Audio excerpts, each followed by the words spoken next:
Hello everyone, কেমন আছেন আপনারা? আমি জয়শ্রী। আর আজকে আমি এসেছি আদ্যাপীঠ মন্দিরে। অনেক দিন আসা হয়নি, অনেক দিন ধরে ভাবছিলাম আদ্যাপীঠে আসবো। বৃষ্টি পড়ছে, মঙ্গলবার যেহেতু ভীষণ বৃষ্টি পড়েছে, সেখানে আজকে ভিড়টা একটু কম। আদারওয়াইজ কিন্তু এখানে প্রচণ্ড ভিড় থাকে, লোকজন আজকে যথেষ্ট কম দেখতে পাচ্ছি।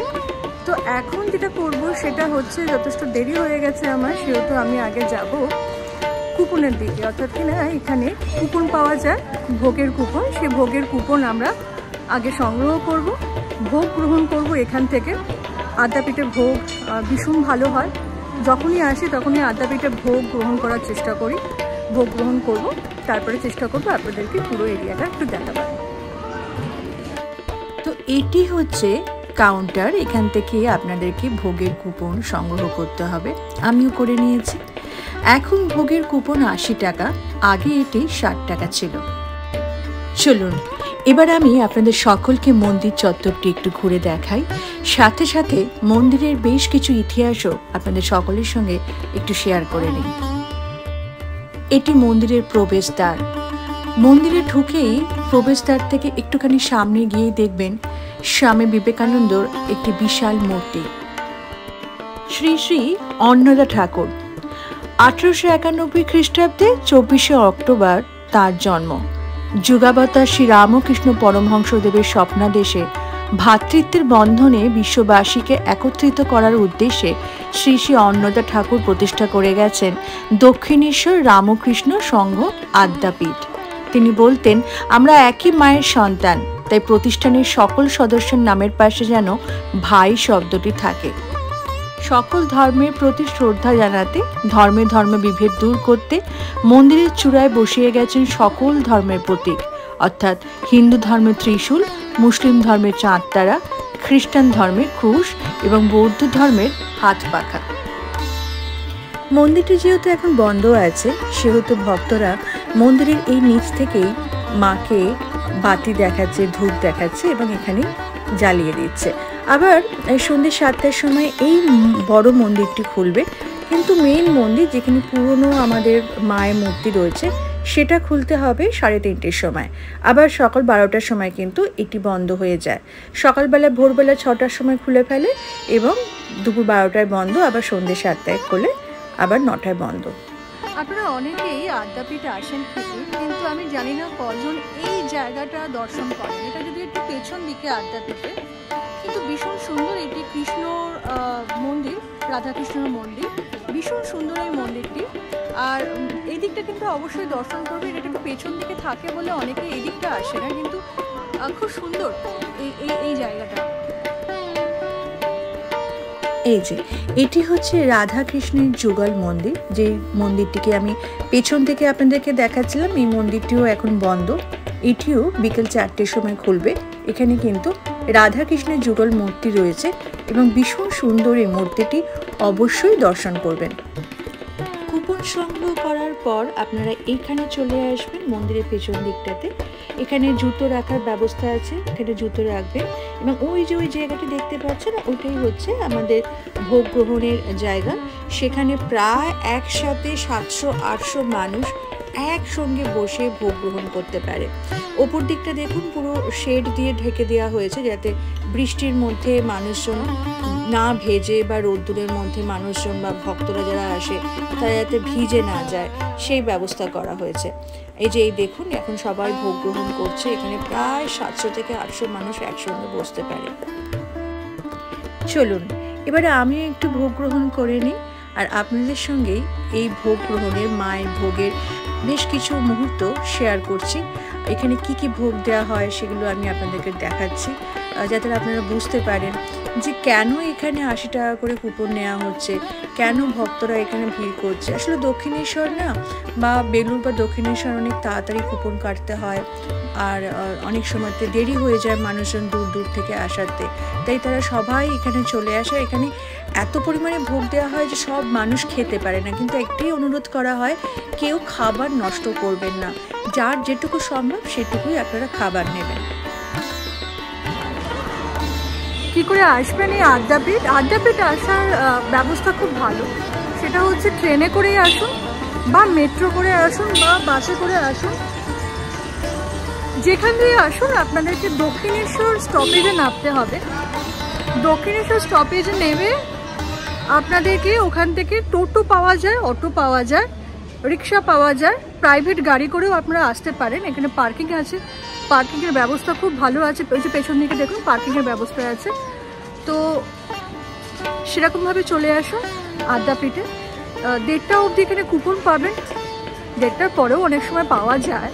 1:30 অবধি কুপন পাবেন। এখানে ভোগের ব্যবস্থা আছে।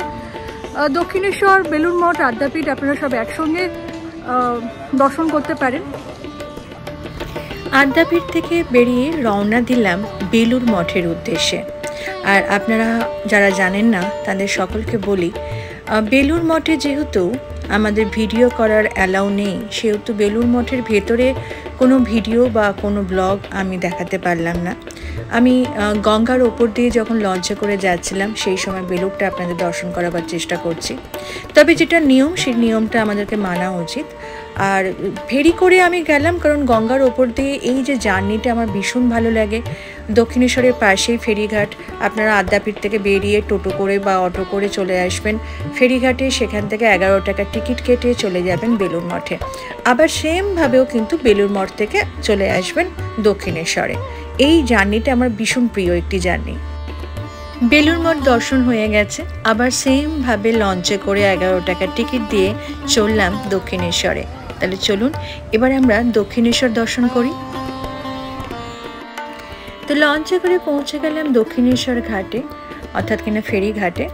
এবার এখান থেকে এই ফেরিঘাটটা খুব সুন্দর, কারণ এই যাওয়ার রাস্তাটা, ফেরির যে রাস্তাটা দেখুন, অনেকটা গঙ্গার ওপর দিয়ে হেঁটে যেতে হয় এবং এখান থেকে ভিউটা ভীষণ ভালো লাগে। একদিকে দক্ষিণেশ্বর, একদিকে বালি ব্রিজ এবং এই গঙ্গার ভিউটা।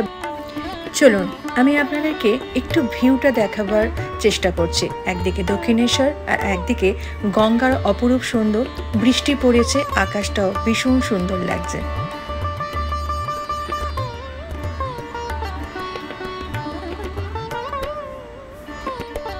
ফেরিঘাট থেকে হাঁটতে হাঁটতে পৌঁছে গেলাম দক্ষিণেশ্বর। আর দক্ষিণেশ্বরে ঢুকতেই প্রথমেই যেটি চোখে পড়ে সেটি হচ্ছে শ্রী শিব রামকৃষ্ণদেব পরমহংসের একটি পটচিত্র, বিশাল এই পটচিত্র। আর তার সামনেই জ্বলজ্বল করছে আমাদের সেই প্রিয় তীর্থস্থান দক্ষিণেশ্বর।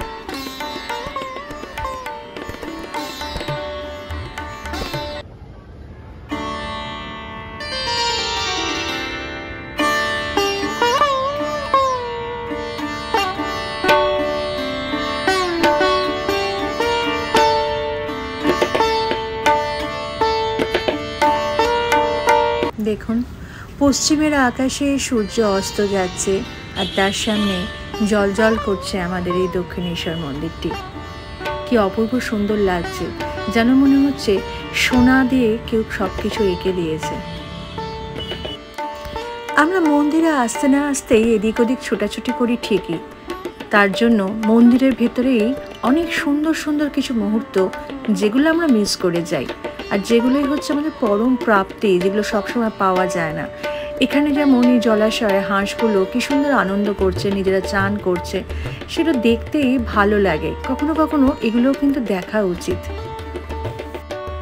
তো এটি হচ্ছে জুতো, ব্যাগ, মোবাইল সব কিছু রাখার কাউন্টার। এখানে আপনাকে সমস্ত কিছু রাখতে হবে। আপনার কতগুলো মোবাইল রাখছেন, কতগুলো জুতো রাখছে, সেই মতো আপনাকে কুপন দেওয়া হবে। এখানে সিকিউরিটি চেক আছে। আর এই মন্দিরে ঢোকার সময় কোনো রকম ব্যাগ, কোনো রকম আপনি মোবাইল নিয়ে কিন্তু ভেতরে ঢুকতে পারবেন না। এইখানে যে লাইনটা পড়েছে, এইখানে সিকিউরিটি চেক করে ওইখানে আবার একটা সিকিউরিটি চেক হবে, তারপরে আপনারা মূল মন্দিরে কিন্তু ভেতরে ঢুকতে পারবেন। শুধুমাত্র আপনার পয়সার ব্যাগটি আপনি ক্যারি করতে পারবেন, এর বাইরে কিন্তু আর অন্য কোনো রকম ব্যাগ বা মোবাইল অ্যালাউ নেই। তো এটি হচ্ছে মন্দিরের মূল ফটক। সামনেই রানী রাসমণি মূর্তি রয়েছে এবং ওইটি হচ্ছে শ্রী শ্রী রামকৃষ্ণ দেবের শয্যাকক্ষ বলা ভুল, কারণ ওখানে তো অনেক কর্মকাণ্ড ঘটে গেছে, সেই কর্মকাণ্ড আমরা সবাই জানি। আর ওইটি হচ্ছে মায়ের নহবত।